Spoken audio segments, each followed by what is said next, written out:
Class 12th Chemistry, Unit 14, Biomolecules, and in this video we will discuss about glucose, preparation and open chain structure of glucose. It is present in sweet fruits and honey. Ripe grapes also contain glucose in large amounts. Now how can we prepare it? Preparation of glucose. First method is from sucrose. Sucrose is also known as cane sugar. If sucrose is boiled with dilute HCl or H2SO4 in alcoholic solution, glucose and fructose are obtained in equal amounts. Reaction can be written C12H22O11. This represents sucrose plus H2O in the presence of acidic medium. This gives C6H12O6 glucose and C6H12O6 fructose. Actually, glucose and fructose both have the same molecular formula. Okay. Another method is from starch. Commercially, glucose is obtained by hydrolysis of starch by boiling it with dilute H2SO4 at 393 Kelvin under pressure. And starch can be represented as C6H10O5N. This formula also represents the cellulose.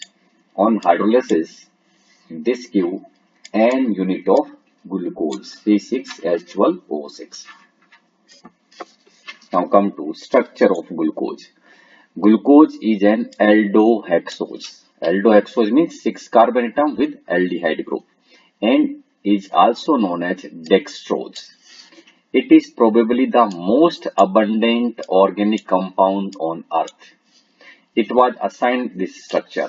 See, this is CHO, CHOH. This is 4 times and this is CH2OH. This represents glucose. Now if you see this structure, it contains 6 carbon atoms. Okay, this is 4 in this is 5 and this is 6. One aldehyde group, this one. One primary OH group, this is primary OH group. And 4 secondary OH groups, this. These are the 4 secondary OH groups. Okay.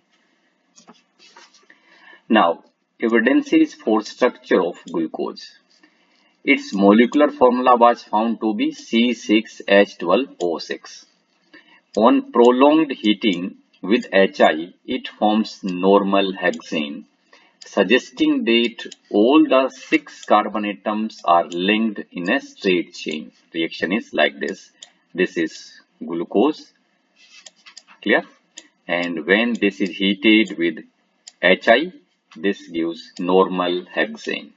Okay. Glucose reacts with hydroxylamine to form an oxime and adds a molecule of hydrogen cyanide to give cyanohydrine.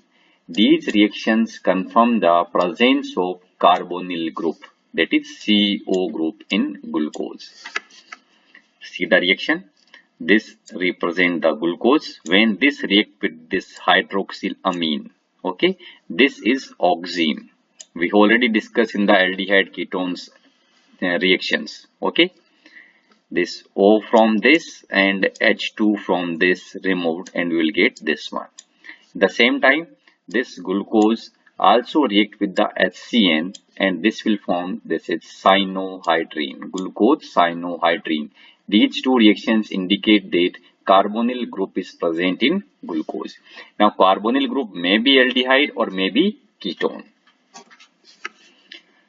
Glucose gets oxidized to 6 carbon carboxylic acid, which is known as gluconic acid, on reaction with a mild oxidizing agent like bromine water. This indicates that carbonyl group is present as an aldehydic group. Is it clear? This is glucose. When oxidized by bromine water, this CHO is converting into COOH, and this formula is of gluconic acid. Acetylation of glucose with acetic anhydride gives glucose pentaacetate, which confirms the presence of 5 OH groups. Since it exists as a stable compound, 5 OH groups should be attached to different carbon atoms. See, this is glucose. When treated with the acetic anhydride, this is glucose pentaacetate. See the structure carefully. Okay, actually in this case, this H is replaced by CH3CO group from acetic anhydride, this CH3CO. Okay, this is 1 is there and 4 are there. This is pentaacetate. Okay. On oxidation with nitric acid, glucose as well as gluconic acid both yield a dicarboxylic acid known as saccharic acid. This indicates the presence of a primary alcoholic group in glucose. This is glucose. When this is oxidized with nitric acid. Nitric acid is a strong oxidizing agent. This will convert this aldehyde into carboxylic group. At the same time, this primary alcoholic group will also convert into COOH, and this formula is of saccharic acid. And if gluconic acid is also treated with the nitric acid, then this CH2OH will convert into COOH. That is, primary alcohol will convert into carboxylic acid. Okay, that's why this reaction indicates that there is one primary OH group is present. The exact spatial means in space, arrangement of different OH groups was given by Fischer after studying many other properties. Its configuration is correctly represented as first. Now see, this is the structure of glucose. Okay, now just try to understand this. We can say actually 6 carbon atoms are there. One is as a CHO, and then one carbon atom at the bottom you can represent as CH2OH. Now remaining 4.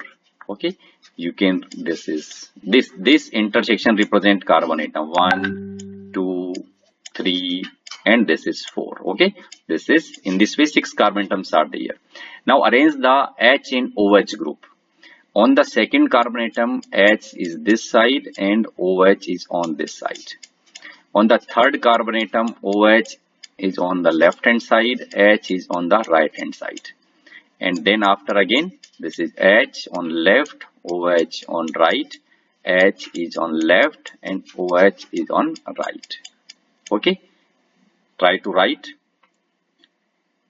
You can easily write this structure, glucose. And that's why gluconic acid can be represented. Same structure, only CHO group will be converted into COOH. And in the saccharic acid, at the first carbon atom and at the sixth carbon atom, COOH groups are there. Okay, first and sixth carbon as COOH group. This is glucose. This is a open chain structure. Glucose is correctly named as D plus glucose. Now what is the meaning of this capital D and this is plus? This D, capital D, remember, before the name of glucose represents the configuration. Okay, configuration. Whereas this plus represents dextrorotatory nature of molecule, or that is optical rotation, dextrorotatory. It should be remembered that D, capital D and capital L have no relation with the optical activity of the compound. Okay, optically active compounds are represented as small d and small l. That is dextrorotatory, either small d or plus, levorotatory, either small l or minus. Okay, and these d and l are not related to capital D and capital L. Is that clear? And if you familiar with these type of packets available in the market, that is glucose D or glucone D. This D refer to the configuration of glucose. Okay. Now relative configuration. The letter D or L before the name of glucose indicate the relative configuration of a particular stereoisomer of a compound with respect to glyceraldehyde. Okay, Glyceraldehyde contains one asymmetric carbon atom and exists in two n-enantiomeric forms as shown below. See, this intersection represent the carbon. Okay, this is CHO. This carbon is a asymmetric carbon atom. This is attached with the four different atoms and group of atoms. This is 1, this is 2, this is 3, and this is 4. All are different. And this is plus glyceraldehyde. Okay, that is dextrorotatory glyceraldehyde. And in this case, what is the difference between this and this? In this case, H is on left hand side and OH is on right hand side. In this case, OH is on left hand side, H is on right hand side. Okay, and this is negative glyceraldehyde. This plus isomer of glyceraldehyde has D configuration. That is, OH group lies on the right hand side. This is called D plus glyceraldehyde. Okay, OH is on right hand side, and if OH is on left hand side, this is called L isomer, capital L isomer. OH group is on left hand side. Is it clear? All those compounds which can be chemically correlated to D plus isomer of glyceraldehyde are said to have D configuration. Okay, and whereas those which can be correlated to L minus isomer of glyceraldehyde are said to have L configuration. Like this is D plus glyceraldehyde. Okay, now compare this configuration with the D plus glucose. This one is same. And when we compare, for assigning the configuration of monosaccharides, it is the lowest asymmetric carbon atom which is compared. This one is the lowest asymmetric carbon atom in glucose, and this is compared with this. This is similar to the D plus glyceraldehyde. That's why this glucose is also D plus glucose. Okay, thank you. Subscribe my channel to get the new videos from this chapter.